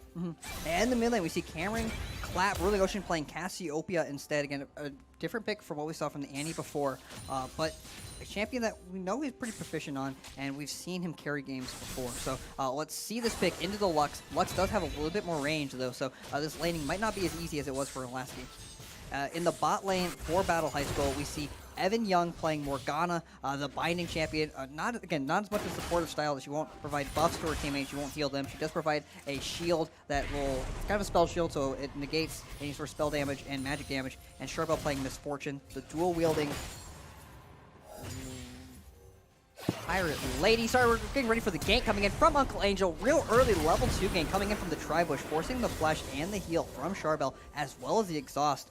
A very worthwhile gank for Bozen Ren, Uncle Angel. And of course, let's not forget the Hickman squad. Now in the top lane, we have Tim Peters. Hey, that's pretty good. Playing the Ram God that is Ornn, with his ultimate ability that can summon pretty much a giant spirit ram to knock up any of the abilities that, or any of the champions that are in his path. In the jungle position, we have Bozen Ren playing one of his favorite champions, Jarvan the Fourth, and we do have a first blood on the map with Bozen Ren.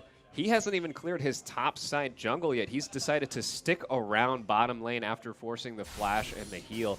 Does manage to give that kill to Matthew Perkins, which we know he can take advantage of these leads by his aggressive playstyle.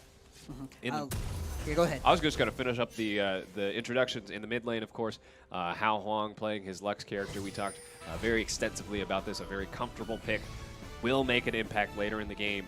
You can count on that. Finally, in the bottom lane, Matthew Perkins and Renee Tellman playing Ezreal, and this time the Soraka pick going towards Hickman High School. Good synergy so far throughout the season. And I'm sure with this one kill, Matthew Perkins will start to step up and do some serious damage. And I like the turnaround for Hickman High School, making the decision to gank that bot lane early. Already got the flash at the level 2, comes back around, secures the kill, and now it's kind of like a flip situation from what it was last game. That was Anusa who got the early kill over to the bot lane of Battle this time. Bozen Ren doing a great job getting his bot lane ahead. And just an aside, are we able to disable the Hickman High School, Battle High School tags on stream just to avoid any sort of confusion? No, actually, funny thing is, it was actually reversed last game as well. So that's the only reason why it swapped that situation. So that's actually, I recall, actually, we did swap it, but unfortunately it was actually correct this game around.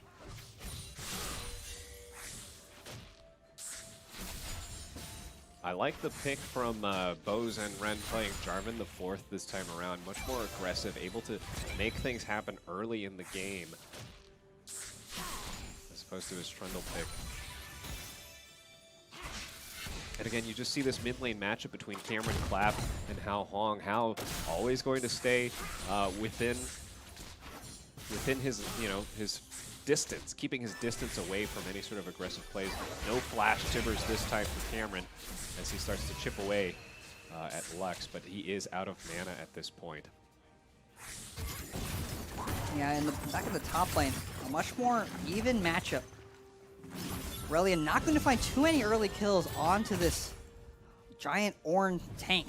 So not going to get ahead on this Aurelia pick, more than likely. So it's going to be a lot harder for Gabriel to have that global pressure, that lead that he found in this game compared to the first game. Or that impact, because unless Aurelia does get somewhat fed through kills and advantages early on, it doesn't do as much damage and does not have the support abilities that a pick like Shen had, and unfortunately it was banned from him during the pick and ban phase.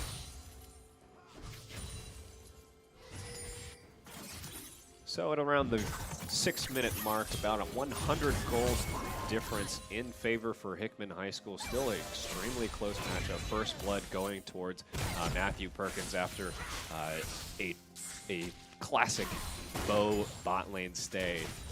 And we're about to see him once again. He loves these lane ganks. Traditionally, a lot of junglers like to come from the river or from behind, but he actually comes right from the front, in from these bushes. Battle High School will not have any vision. They do not know that Bo is sitting in that bush.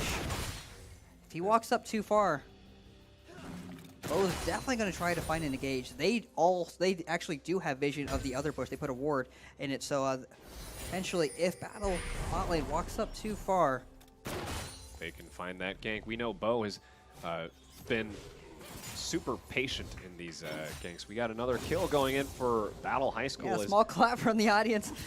Gabriel clap. Actually, we stand corrected does there. Get the kill. The solo kill in the top lane. Yes, that is huge, actually. If you are able to push that lead on this champion, you will become a serious threat being an assassin, at the same time being a skirmisher. So if he is able to continue this lead up in the top lane, find a good teleport play in the bottom lane, I think they can seal the deal. Now, this is a first, actually.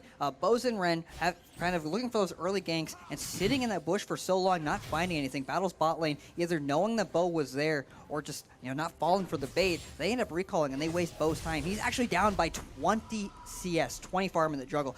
It's not very often that Anusa is ahead of another jungler, just from some of her jungle passings and just her more timid playstyle sometimes. But this time, maybe from the coaching yesterday, much more confident pathing, much better job clearing her jungle camps, and she's now doubled the farm of Boz and Ren. Yes, during our coaching that we had yesterday, we played an entire game where we were able to sit down individually with these players, and I told Anusa, you need to make sure you clear your jungles, because that's free experience, that's free gold that you're missing out on. If you don't feel confident, or any of your teammates don't tell you that I have a gankable lane right now, you might as well start farming up so you could get to level 6 as fast as possible, get your ultimate ability in. And we're about to see the two junglers meeting up in the bottom lane river.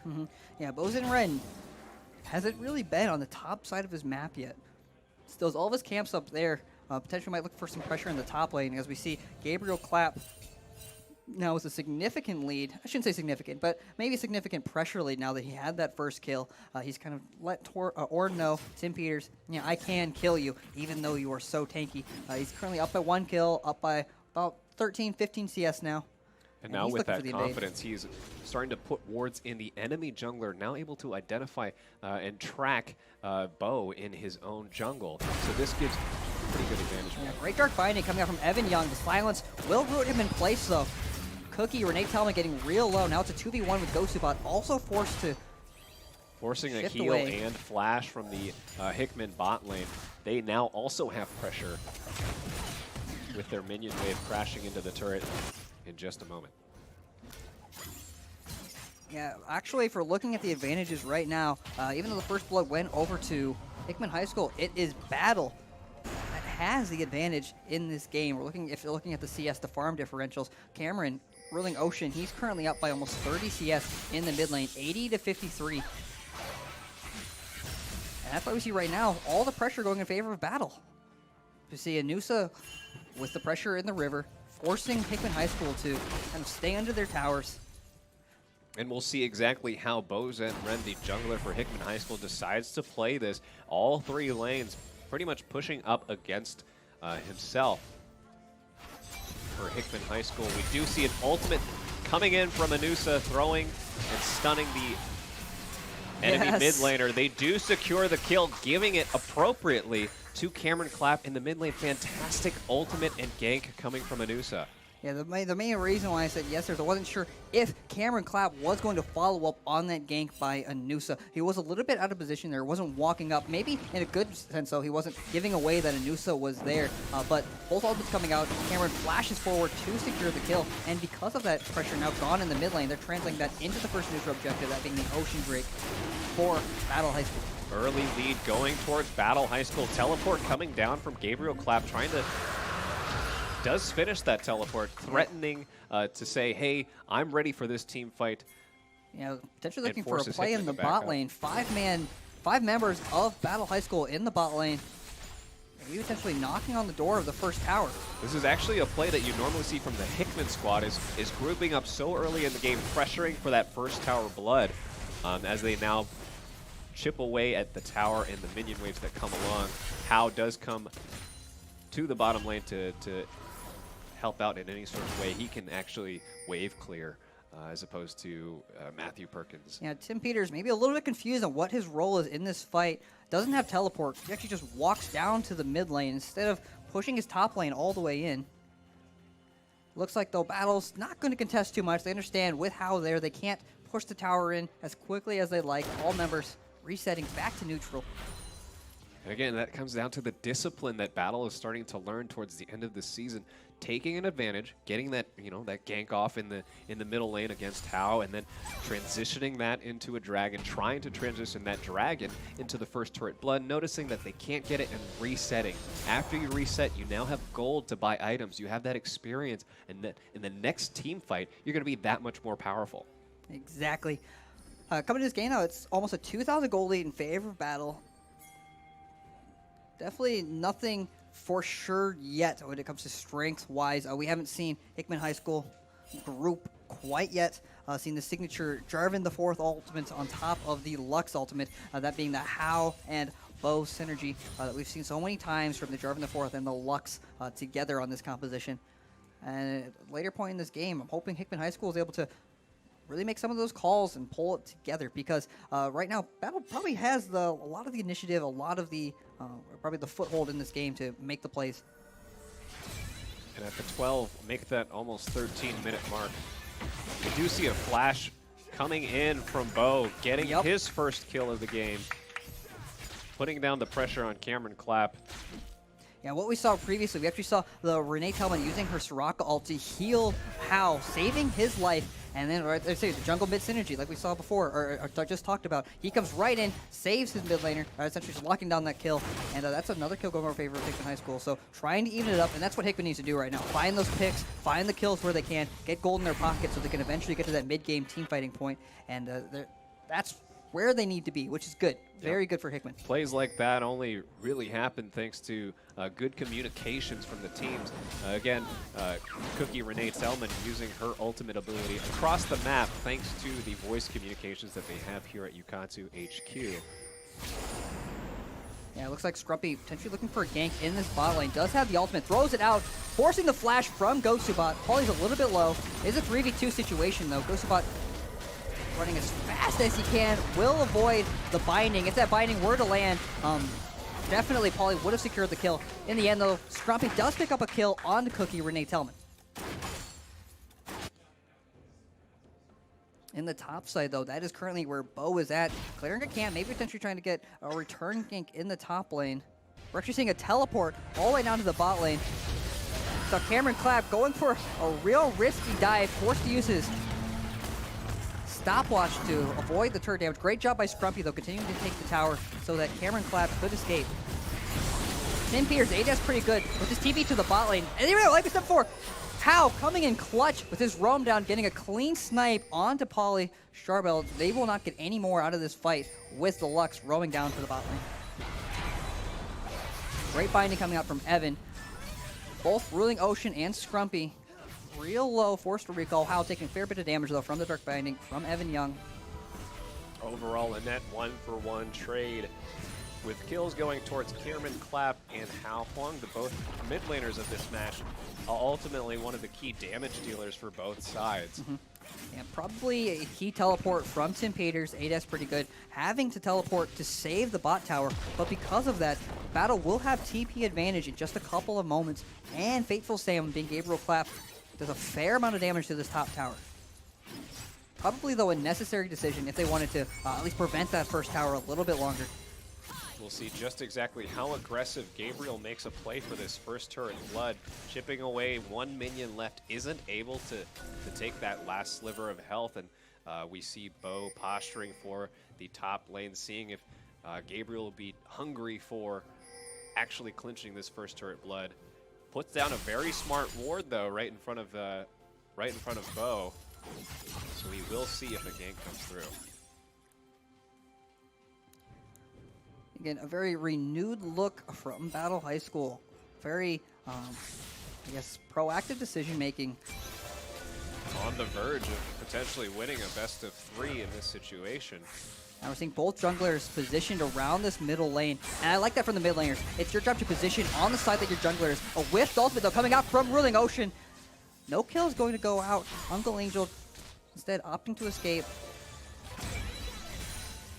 And you see the mechanical prowess of Cameron Clapp dodging up instead of down for Hao's Lux bindings. With that experience, he knows that, I can dodge your abilities. And it takes a little more effort on Hao's part to land these skill shots against such a talented player. Currently a flat 2 solo queue player. And it's really going to be up right now to Battle High School to make the decision, pretty much make the play right now, because they have 2 towers on the board that are relatively low. And if they make the play, which we might be seeing right now, Anusa rowing down to the bot lane, might be the decision to try to take the first tower of the game. At the same time, though, Uncle Angel is currently positioned in this bottom lane. They do not know it. Scrumpy lands the ultimate onto Renee Tellman. That's where it needs to go, forcing the flash. Unfortunately, Paulie will go down, gets popped by Uncle Angel. They didn't know that the jungler was down there. It was actually a 3v3 situation. If it weren't a 3v3 situation, that would have been the correct call, going right for Renee Tellman, preventing her from healing up their teammates. Maybe a late teleport, though, coming in from Battle High School's Evan Young will also go down. The teleport, though, coming in from Gabe will potentially secure them 2 kills. So that's a 2 for 2. That kind of comes down to that teleport advantage that Battle had after Tim Peters TP'd down only a couple minutes ago. Gabriel Clapp trying to chase down maybe his 3rd kill in the bot lane. But with that pressure, Battle will likely pick up the first turret of the game. That being the bot tower. Good play though by Hickman. Objective for Battle High School as they continue this small advantage that they have now with almost a 3, make that 4,000 gold lead. We'll see if any of Battle's High School roster will rotate up top to combat Tim Peters, who is now pushing down on his own. Yeah. Luckily enough, he will not push that as quickly as Gabriel did before. And initially, that looked like a great play from Hickman. They had the numbers advantage. That was going to be a clean double kill for them. Unfortunately, it comes down to that TP advantage that Battle had. Tim Peters wasn't able to respond, nor was he able to stop the teleport. I'd say all in all, Battle played that very well, even without knowing that Bo was in that bottom side bush. I would say huge props to Anusa for landing the ultimate on Soraka. On the right person, arguably. Another thing that we talked about, you want to save your ultimates for your key targets. That's exactly what she did in that fight. Yep. And I know they're friends in real life, but at this point, they've got a little competition spirit going between the 2 right now. Yeah, with that pressure, Battle rotates forward to the mid lane, and they take the first tier tower there as well. 3 members now in the mid lane. The Rift Herald, though, will go over in favor of Hickman High School onto Bosun and Ren.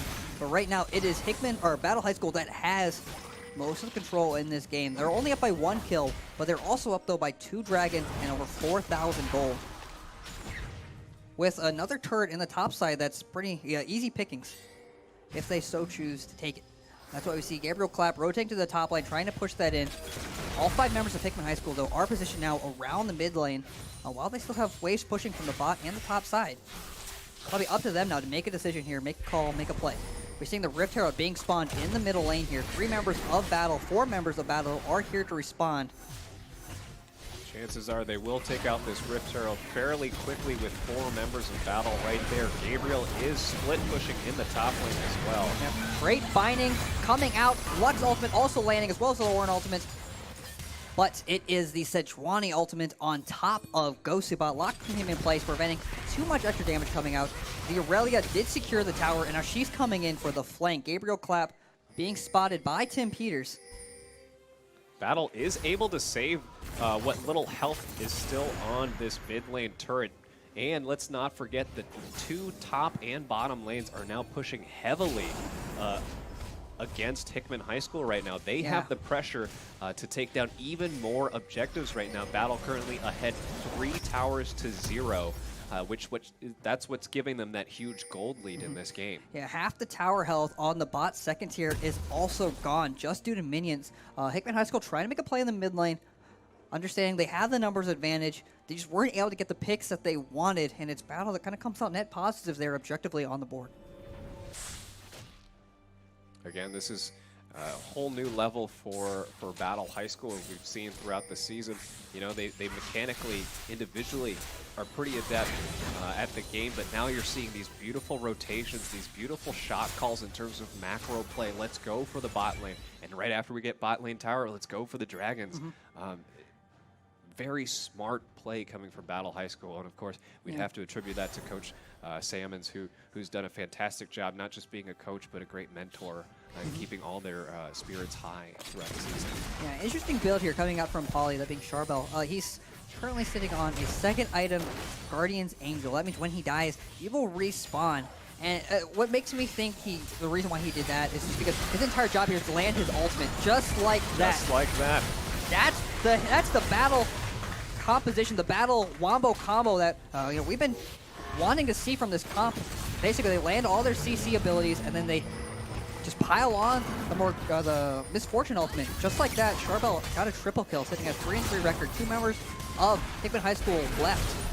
That being the top laner and the jungler.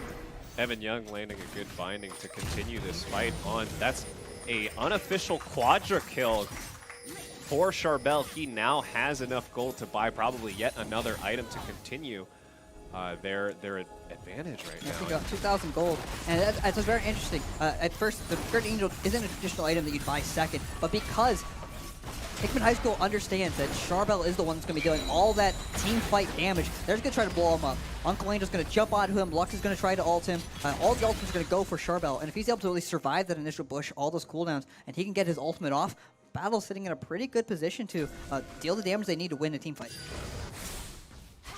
None of the Battle players except for Cameron Clapp have backed yet, but they still see an opportunity to pick off Tim Peters, who is trying to make a desperation mid lane tower dive, or at least kill the tower in the mid lane to get a little bit of gold for Hickman High School.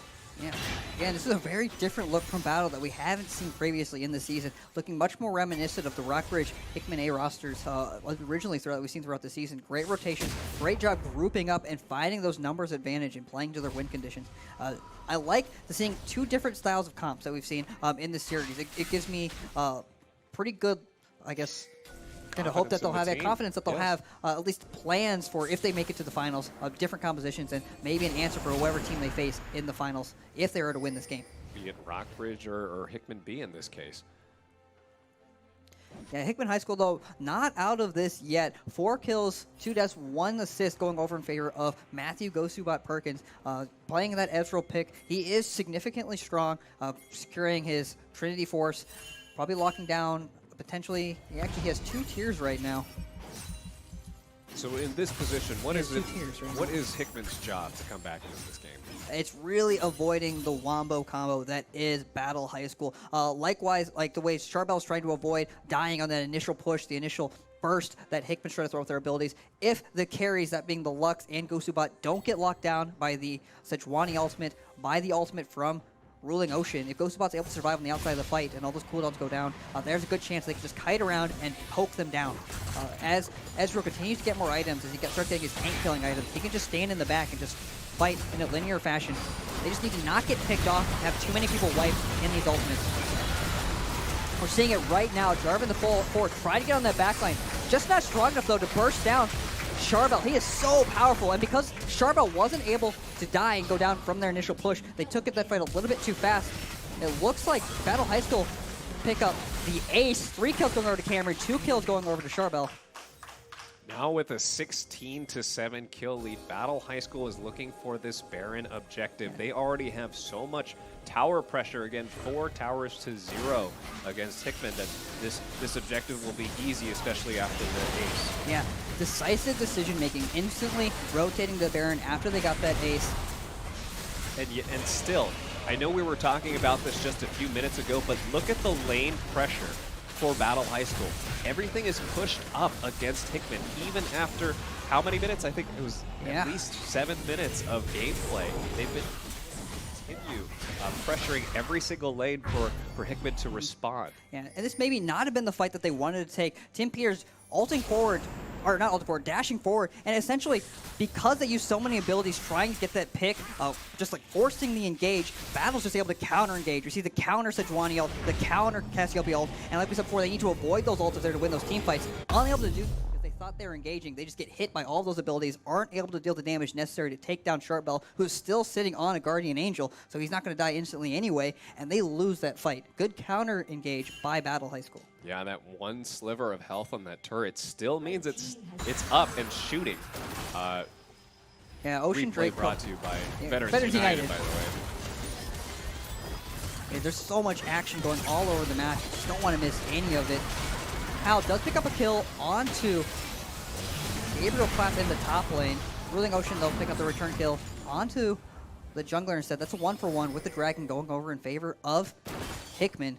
That's a lot of key ultimates burned, though, from Battle's side, specifically the Misfortune bullet time, that being the cone that we keep talking about. She stays alive, she can do that cone, and it deals so much damage, actually thousands of damage, actually. And if they're able to lock down, obviously she'll kill a lot of members, but she used it right there for free, and she won't have that now for at least another minute. Again, it's up to Battle to be able to push and be aggressive while at the same time not being careless. In these instances. Again, they have quite the advantage in terms of gold, in terms of items. You see a deathless game from Anusa, which also she had a deathless game as Sejuani yesterday during our coaching hours. She's very comfortable with this pick, not just on Zac anymore, so she is now a threat on multiple champions. Yeah, much better look specifically from her. A lot more gank pressure. Some games we hadn't seen her gank before 10 minutes, or putting out 2, maybe 3 ganks this time around. The confidence from a jungler helps so much, specifically when you're trying to get your top and your mid lane and your bot lane ahead. Nusa, again, being a very standout performer in this series. And landing fantastic ultimates every single team fight. There hasn't been a single one where she's missed a key figure. And this time the flank, though, coming in from Hickman High School. They weren't quite prepared. Evan's going to get popped instantly by the Lux ultimate. Same with Cassiopeia. That's 2 kills going over for free. Great job by Hickman High School sitting in that bush, waiting for Battle to feel like they're safe, and they get stuck between a rock and a hard place. Identifying that Charbel, who is just in the top lane pushing that top wave, he was not in that fight, so it's a perfect time to engage. Yep. Hickman does not just get that first 2 kills, but get the tower as well. And this is an excellent play. No one quite going down yet. Oh, but instead, spoke a little bit too soon. Unfortunately, Gabriel Clap is so very strong on this Aurelia pick. Charbel making it to the fight, locking down the important carries, that being Gosubat and Renee Tellman. When you think about the Soraka pick and the way Evan played last game, never able to get hit, never taking damage. Unfortunately, Renee Tellman up a little bit too far, getting caught out early, and unable to heal her teammates to keep them alive. And just as quickly as Hickman finds a redeeming team fight, Charbel does enter the fight again, and still, the pressure, look at every single lane, top lane, middle lane, bottom lane, everything is at least on or across the river on Hickman's side right now. In my opinion, this is a complete 180 from the Misfortune I saw on Friday. Every single ultimate he's thrown out this game, aside from the one in the Dragon Pit, has been high value on the targets he needs to hit, dealing the damage he needs to deal. And that's the key difference between a successful Misfortune and basically just a champion that's there to throw out abilities. And Very with good that look from inhibitor in mid lane down, they now spawn super minions in the middle lane. And we see pings coming for a bot lane push. Arguably, it's probably from Charbel, who makes a lot of play calls in these matches. He's going to clear this huge Hickman wave in the bot lane and continue to apply pressure throughout. And I find that interesting, actually, that so many of the 80 carries in this league are kind of sometimes a shot caller. I mean, so many. I mean, 2, that being Gosubat and Charbel. Being a shot caller in the 80 carry position is a little bit harder when it's a little bit more mechanically intensive lanes. You got to manage so many things around you. It's not the easiest of roles to have on top of being a shot caller, or on top of being an AD carry specifically. So it's very interesting to see two AD carries specifically in this game who are, you know, sort of the shot callers for their teams. Hickman High School trying to find as much gold as possible, trying to clear these waves, kind of stem the bleeding that's happening right now to come back. They still do have at least one Drake in this fight, so they're getting replenished health and mana, but so do Battle as well, who is actually doing their best to clear wards in their enemy jungler. Yeah, they're pretty much on their last leg here. Again, this is only a best of 3, so if Battle do take the win here, which it does look like they're in a great position to do so, this will be the end of the series. Up by 11 kills, over 10,000 gold. And we will say again, Battle is the underdog, but with an exceptional performance today. We're seeing another engage coming out from Tim Peters, only landing the ultimate onto Evan Young. The engage still coming out from Gabriel Clapp, trying to lock down the people they need to. Unclaimed going down. Lux already popping her ultimate, unable to escape from this Aurelia. This is likely the last team fight of the game. Ghostbot also dropping to Cameron, ruling Ocean. Only one member left to defend, that being Cookie Renee Tellman. As a support, Soraka, not a whole lot she can do in the wave clear department. And because believe it or not, this is the end of the game. Battle High School has successfully completed the 2-0 over Hickman High School. They will be going to the finals this Wednesday, May 16th. And again, it isn't to say that we saw too many mistakes coming from Hickman, as much so as just the synergy coming from Battle High School, really stepping it up when they needed to most, playing all roles very effectively up until the end of this series. Yeah, you hit the nail on the head at before this game started. Battle High School has leveled up. Decisive decision making, real team compositions executed properly. Again, it's silence in the room. They're a whole new squad. Yeah. The audience is probably stunned to see this, and I'm sure the Twitch viewers right now are also stunned. But we will see them at finals, either against Rockbridge's squad, who was ranked #1 throughout the regular season, or against Hickman's B squad, which also is a very, I would say, don't write them off just yet. They're a very solid team in themselves. Yeah, exactly. So later today, we will be seeing that Rockbridge roster versus Hickman later today. But again, Battle kind of in disbelief.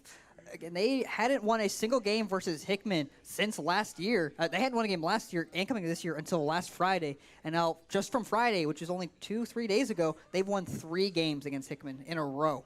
So that's a pretty big deal. Rockbridge's coach is here spectating the game live, so definitely getting some insight, writing some things down.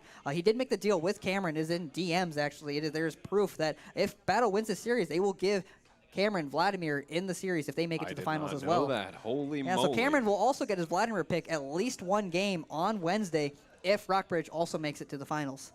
So that's pretty significant. Battle not as happy as I thought they'd be after this 2-0 victory, but yeah, we're going to have to wrap it up here, though, as we prepare for some of our classes later today. Yes, that's right. We have an Adobe Premiere Pro class, as well as a YouTube Let's Play class, as well as our Yukatsu Open Hours. But following all of that, we still have our next match in our semifinals tonight, which would be Rockbridge versus Hickman B, where Coach Ben Bruce will try to wrangle their JV squad to finals. He still has a shot to play in finals, and tonight everything is on the line to see if who will be playing in this final, because there's a potential for a Rockbridge versus Battle at Hickman Auditorium.